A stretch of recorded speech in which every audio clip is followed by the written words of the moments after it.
Hi friends मु कुनी आपण मानक आम अंडिशल चैनल को स्वागत करुच्ची। आपण यदि मो चैनल नुआ अच्छा तेज मो चैनल को लाइक शेयर और सब्सक्राइब कर दिंतु और पाखरे थिबा बेल आइकन टी प्रेस कर दिंतु।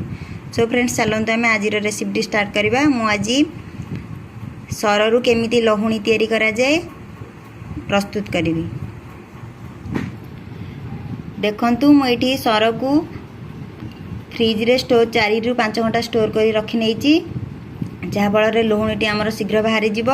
मोटी गोटे ग्राइंडर ब्लेंडर नहीं से आम सर को नबा से ग्राइंडिंग करवा। देखंतु एठी मो गोटे ग्राइंडर ब्लेंडर रे किछि सर को नहीं जाइछि, आम एबे ताकू ग्राइंडिंग करवा। एठी देखंतु मो ग्राइंडिंग करनी नहीं, आपण माने 2 थर ग्राइंडिंग करेंगे। से मु अल्प पानी देवी, पानी देकी पुणी आउ थरे आम ताकू ग्राइंडिंग करवा। आपण एथिरे अल्प पानी नहीं नेबे, जहाँ फल लुणटी ऊपर को भारी आसो। देखंतु केमिति आमर लुणटी ऊपर को भारी आसी एवं क्षीरटी अलग हो जाइए। आम एक गोटे पात्र को ढाली नबा, पुणी सेम प्रोसेस रे रखिदिबा लुणी की मध्य नबा नेकी ग्राइंडिंग करवा। देखंतु सेकेंड थर भी आमर भल भाव लुणीटी भल भाव भारी आइए। आम गोटे पात्र को एबे खोली नबा। इटी देखंतु मु लुहुणी को अलग करनेची और से बाहर थिबा क्षीर को मध्य अलग करनेची। एबे आमे देखिबा लुहुणी रु केमिति आमे गुआ घी प्रस्तुत करिबा। देखंतु मु एटी गुआ घी तयारी करिया पई गोटे कड़ाई को गरम करि नेची। सेथिरु आमे बाहर करथिबा लुहुणी को ए कड़ाई रे एबे आमे पकई नबा। एटी देखंतु मु सब लुहुणी की एटी पकई नेची कड़ाई को।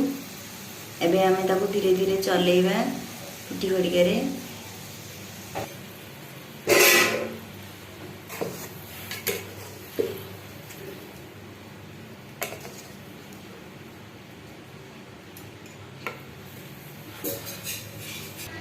देखंतु एटी लहुणीटी फुटी आसलानी, से घी अंश केमती ऊपर को उठी आसी।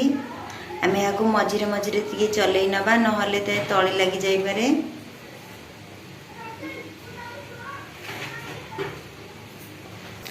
देखंतु लहुणी रे थिबा पानी अंश धीरे धीरे मरी मरी जाउची।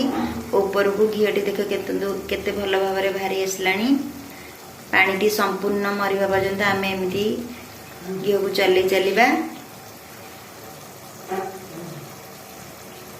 देखंतु केमिति लहुणी रु घीटी सेपरेट हेबार लगी। कलर भी मध्य धीरे धीरे चेंज हेबार लगी।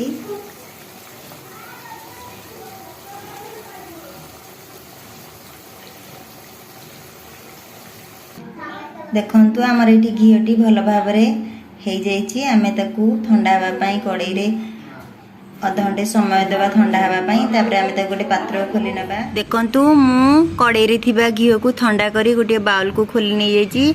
आमर एबे देसी शुद्ध देसी गुआ घी रेडी हो जाइए।